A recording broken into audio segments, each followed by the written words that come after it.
I'm glad to be here. I've got a story that I'd like to tell you. A couple years ago, my sister had surgery, and her husband had to go back to work right away, right? The next day, he's got to go back to work, so she's home by herself. So they got a group of people together, and they said, we need wife sitters to take care of Chris so that she's safe in our home. So I went over there. I had the first shift that next morning. I went over there, and I got there, and I got her supplies that she needed, and I poured her a glass of milk, and I sat and I chatted for a little while. Then I went back to the office, and somebody else came in the afternoon. Well, that afternoon, the storm started. And then the outdoor warning siren went off, and we were under a tornado warning. So I get there the next morning for my shift, and I said to her, after I poured her milk and checked her supplies, I said, so, in our chat session, what'd you do yesterday when your NOAA weather radio went off? What? I said, what did you do yesterday when we had a tornado warning? And she said, well, I didn't know we had a tornado warning. So even though my blood pressure is starting to go up, I calmly said to her, where is your NOAA weather radio? And she said to me, we don't have a weather radio. What? Say it with me. What? Because we're experiencing extreme consternation right now. How is it possible this woman is even related to me? I tell you this story not about my sister, but about us, about our preparedness messaging and how our messages are not getting through. And I think we need to have a real conversation about how we can get our messages through. We need to move the needle. I say in almost every class and every meeting that I go to, we need to start moving the needle on preparedness. I don't mean that we're going to move the needle this much. I mean we're going to move the needle. Just move the needle a little bit. I'm sorry. People in the back room can't see me, can they? We need to move the needle not this much. We just need to move the needle a little bit, just a little bit.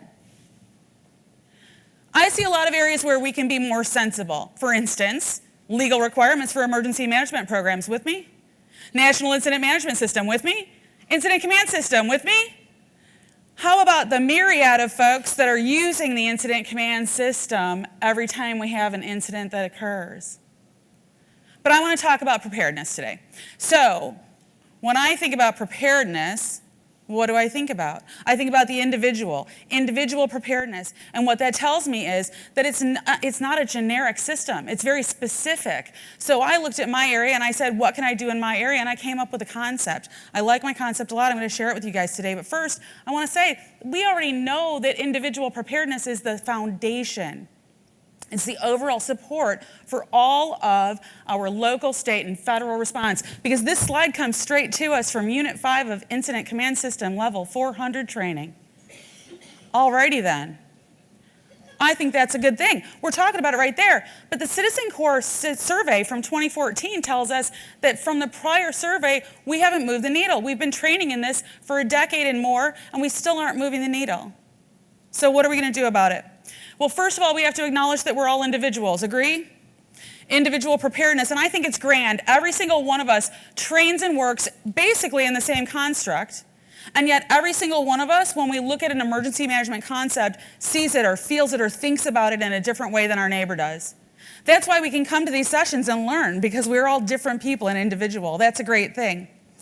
So my concept, if you'll bear with me while I help you get involved, came from looking at all these other programs that we've seen. The Map Your Neighborhood program was brought to the state of Illinois. We rolled it out in Illinois. It's a great program, right? We rolled it out, it flopped. Whoops, what happened? Bad program? Nope. Great program. We're the wrong audience.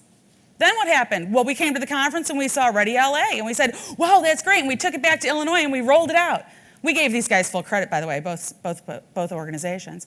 What happened? We rolled it out, it flopped. Bad program? No, great program. We're the wrong audience. You can go into almost any governmental office in the United States, count the number of preparedness brochures they've got in their little kiosk area, and then go back 6 months later, and I'm guessing most of the time the same number will be there. Bad program? No. Great program. Maybe just not the right audience. So, we tell people that they should go to the ready.gov website, and then when they get there, we give them this checklist of things that they're supposed to do and they're supposed to have, correct?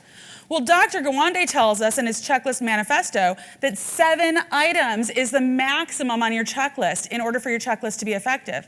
And yet we're sending folks to a website that has dozens of things that they need to do. I'm thinking maybe these people need to be coaxed in a little more slowly. So here's what I do. I say you need to have 3 things that you know, 3 things that you have, and 3 things that you do in your messaging. And I've been using this. So here's what I would tell my sister if I was dealing with my sister in the tornado incident. So Chris, I understand that you don't think that Northern Illinois is ever going to have a tornado. But I'm here to tell you, in 65, 67, and 75, we were ravaged by multiple tornadoes on the ground at the same time. It happened before. It can happen again. Where are you going to shelter? In your house, when you're restricted, confined to a single floor by doctor's orders. Where are you going to shelter from that? And then where are you going to go to get additional information, like the Ready website or a local preparedness office? Then I want you to have 3 things. First, a NOAA weather radio, like this model that I have in my purse all the time, or like the model we have in our bedroom. Then I want you to have a flashlight, because if you get hit by the tornado, not only can you keep yourself safe with the debris that's on the ground, if you're stuck, you can try to signal to rescuers that you're there. Then I want you to have a whistle, because the whistle is going to do the same thing. 2 days in, if you're still under debris, you're pretty dehydrated. You're not going to be able to yell very long, but you can whistle. 3 things to do. I want you to take cover immediately. Don't mess around with this. We do it with our own fire drills. You remember Dallas? We were on the 29th floor and we all went, do we have to go downstairs? No, take action, people, take action. Listen to news reports so you know what's going on locally and when it's safe to come out. And then when you come out, I want you to check for injury and additional damage that could cause problems. Gas leaks, electrical problems, that kind of thing. Those 3 simple things. So I'll tell you right now, I left my sister's house that day and I went straight to Walgreens and bought her a NOAA weather radio. She's got no more excuses on that front. But I've been using this for a while now, and I'm seeing some movement in the needle. I'm not getting big movement, but I'll take a little movement. Thanks for your time.